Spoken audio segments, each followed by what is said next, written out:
నమస్తే, welcome to speed news. అమెరికాలో స్థిరపడాలనే కలలు కనే భారతీయులకు, అక్కడ ఇప్పటికే ఉన్నత పదవుల్లో ఉన్న ప్రవాస భారతీయులకు ప్రస్తుతం గడ్డుకాలం నడుస్తోంది.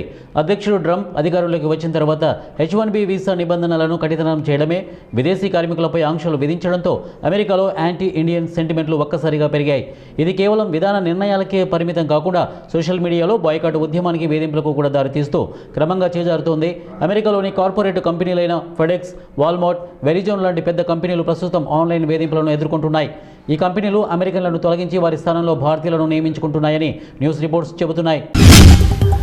ఇరాన్లో ఇస్లామిక్ ప్రభుత్వానికి వ్యతిరేకంగా దేశవ్యాప్తంగా నిరసనలు తీవ్రమవుతున్న వేళ అమెరికా సైనిక చర్యకు సంకేతాలు ఇస్తోంది. ఇరాన్లో నిరసనకారులకు మద్దతుగా అమెరికా అధ్యక్షుడు డొనాల్డ్ ట్రంప్ ఇప్పటికే ప్రకటనలు చేస్తున్నారు. ఈ నేపథ్యంలో ఇరాన్లో భారతీయుల పరిస్థితి దినదిన గండంగా మారబోతోంది.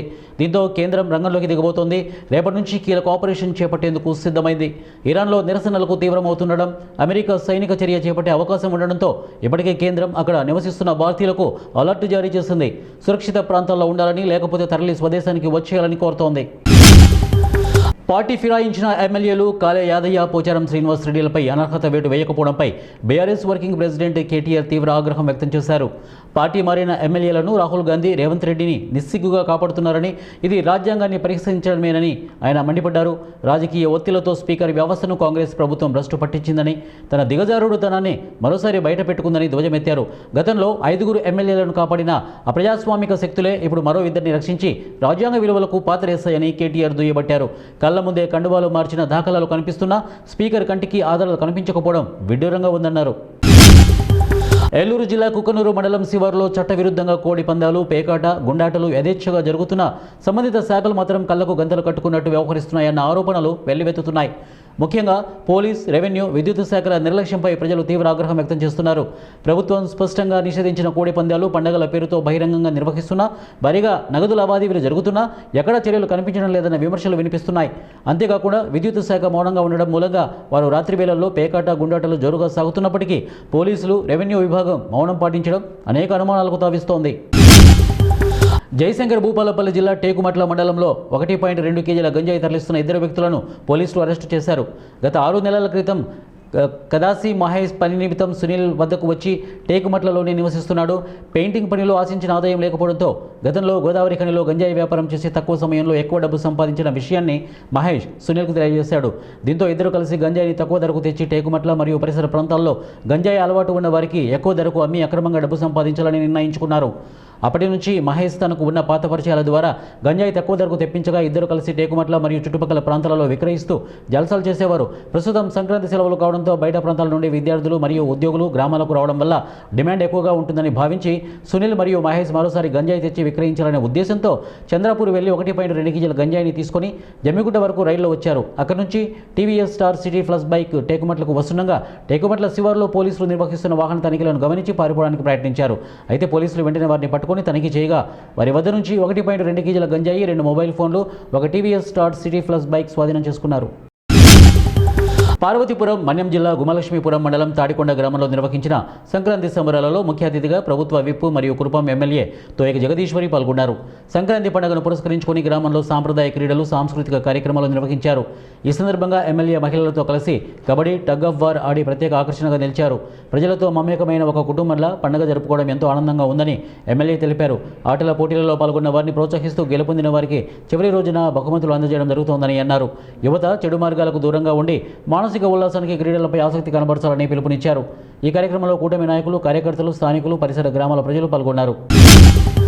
నాగర్ కర్నూలు జిల్లా అచ్చంపేట పట్టణంలోని బ్రహ్మరాంబ దేవాలయ కమిటీ అధ్యక్షులు శ్రీధర్ దంపతుల ఆధ్వర్యంలో శ్రీ బ్రహ్మరాంబ దేవాలయం నుంచి శ్రీ ఉమామహేశ్వరంలోని భోగమహేశ్వరం వరకు ప్రభోత్సవం బ్రహ్మరాంబిక ఆలయ కమిటీ అధ్యక్షులు మరియు సభ్యులు ఘనంగా నిర్వహించారు. ఈ కార్యక్రమానికి ముఖ్య అతిథిగా స్థానిక ఎమ్మెల్యే డాక్టర్ చిక్కుడు వంశీకృష్ణ మరియు మాజీ ఎమ్మెల్యే గువ్వల బాలరాజు పాల్గొన్నారు. అచ్చంపేటలో శ్రీ బ్రహ్మరాంబ దేవాలయం నుండి సాయంత్రం 7 గంటల నుండి శ్రీ బ్రహ్మరాంబ దేవిని ప్రత్యేక వాహనంలో మంగళ వాయిద్యాలతో, విద్యుత్ దీపాలతో అలంకరించిన ప్రభను వైభవంగా బాణసంచాలతో, మంగళ వాయిద్యాలతో వీరభద్ర సేవ చేస్తూ భజన కీర్తనలు పాడుతూ కోలాటాల సందోహంతో, డీజే పాటల సందడితో, మహిళల నృత్యాలతో, మిరిమిట్లు గొలిపే వీధి దీపాల ఊరేగింపుతో బ్రహ్మరాంబ ప్రభను శ్రీ ఉమామహేశ్వరంలోని భోగమహేశ్వరంలో ఏర్పాటు చేసిన ముత్యాల పందిరి వద్దకు చేరిన తర్వాత స్వామివారి కళ్యాణానికి ప్రభుత్వ లాంఛనాలతో స్థానిక ఎమ్మెల్యే డాక్టర్ వంశీకృష్ణ దంపతులు పట్టు వస్త్రాలు స్వామివారికి సమర్పించారు.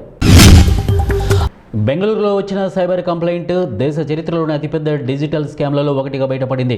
సుమారు 1000 కోట్లకు పైగా ప్రజల సొమ్మును కొల్లగొట్టిన ఒక భారీ ముఠా గుట్టును బెంగళూరు హోలీమావు పోలీసులు రట్టు చేశారు. ఈ కేసుకు సంబంధించి 12 మందిని అరెస్టు చేయడమే కాక దాదాపు 4500 బ్యాంక్ అకౌంట్లలో ఉన్న 240 కోట్లను ఫ్రీజ్ చేశారు. ఈ మొత్తం నెట్వర్క్కు మాస్టర్ మైండ్ 55 ఏళ్ల ప్రేమ్ తనేజా. ముంబైకి చెందిన ఇతను గతంలో ఐపీఎల్ స్పాట్ ఫిక్సింగ్ కేసులో నిందితుడు. ప్రస్తుతం ఇతను దుబాయ్లో ఉంటూ ఈ నెట్వర్క్ను నడుపుతున్నాడు. ఢిల్లీలోని ఒక అపార్ట్మెంట్లో ఆఫీస్ పెట్టి అక్కడి నుంచి దేశవ్యాప్తంగా బాధితులకు గాలం వేసేవారు. ఇక స్వామీజీ.com, నియో సిస్టమ్ యాప్ వంటి అప్లికేషన్ల ద్వారా స్టాక్ మార్కెట్ పెట్టుబడులు, ఆన్లైన్ ఉద్యోగాల పేరుతో అమాయకులకు గాలం వేసేవాడు. చిన్న కంప్లైంట్ స్టోరీ మొత్తాన్ని మార్చేసింది. అక్షయనగర్కు చెందిన 58 ఏళ్ల వ్యక్తి ఇచ్చిన ఫిర్యాదుతో ఈ మెగా స్కామ్ బయటపడింది. నియో సిస్టమ్ యాప్లో పెట్టుబడి పెడితే 3.03 కోట్ల లాభం వచ్చిందని అతనికి టెలిగ్రామ్లో మెసేజ్ వచ్చింది. అయితే ఆ డబ్బు విత్డ్రా చేసుకోవాలంటే మరికొంత కట్టాలని కోరడంతో బాధితుడు పోలీసులను ఆశ్రయించాడు. డీసీపీ ఎం నారాయణ నేతృత్వంలోని స్పెషల్ టీం టెక్నికల్ ఆధారాల ద్వారా దర్యాప్తు చేసి నిందితులను ఢిల్లీ, బెంగళూరు, రాజస్థాన్, జార్ఖండ్ ప్రాంతాల్లో పట్టుకుంది. నిందితుల వద్ద నుంచి కోటి క్యాష్, అరకిలో బంగారం, 58 మొబైల్ ఫోన్లు, 7 ల్యాప్టాప్లు, అలాగే శాటిలైట్ ఫోన్లను స్వాధీనం చేసుకున్నారు అధికారులు. ఉభయ గోదావరి జిల్లాతో పాటు ఉమ్మడి కృష్ణా, గుంటూరు, ప్రకాశం, నెల్లూరు జిల్లాల్లో సంక్రాంతి పండుగ సందర్భంగా కోడిపందాలు జోరుగా సాగుతున్నాయి. కోడిపందాలకు పెట్టింది పేరుగా చెప్పుకునే గోదావరి జిల్లాల్లో కోట్ల రూపాయల్లో పందాలు జరుగుతున్నాయి. ఈ క్రమంలో పశ్చిమ గోదావరి జిల్లా తాడేపల్లిగూడెంలో జరిగిన ఓ భారీ పందెం అందరి దృష్టిని ఆకర్షించేందుకు ఈ ఒక్క పందెంలోనే ఒక వ్యక్తి ఏకంగా 1.53 కోట్లు గెలుచుకోవడం అందరినీ ఆశ్చర్యపరిచింది. తాడేపల్లిగూడెంలోని పైబోయిన వెంకటరామయ్య భరిలో గుడివాడకు చెందిన ప్రభాకర్, రాజమండ్రికి చెందిన రమేష్ల మధ్య హోరాహోరీ పందెం జరిగింది. ఈ ఉత్కంఠ భరిత పోరులో రమేష్ కోడి గెలవడంతో ఆయన పందెం సొమ్ము 1.53 కోట్లను గెలుచుకున్నారు. పందెం రాయుళ్లు కేవలం కోళ్ల బలాబలాలే కాదు, జాతకాలు, ముహూర్తాలు పెట్టుకుని మరీ కోళ్లను బరిలోకి దింపుతుండడం గమనార్హం. దేశ రాజధాని ఢిల్లీ మరోసారి కాల్పుల శబ్దాలతో దద్దరిల్లింది. గత 2 రోజులుగా గన్ కాల్పులు పోలీసులు ఆ ప్రాంత నివాసితులను వణికించాయి. పోలీసులు ప్రాథమిక దర్యాప్తులో ఇది మామూలుగా జరిగిన సంఘటన కాదని, గ్యాంగ్స్టర్ లారెన్స్ బిష్నోయి చేసిన కాల్పులని తెలిసింది. మొదటి సంఘటన సోమవారం అర్ధరాత్రి 12 గంటల ప్రాంతంలో తూర్పు ఢిల్లీలోని వెస్ట్ వినోద్ నగర్లో జరిగింది.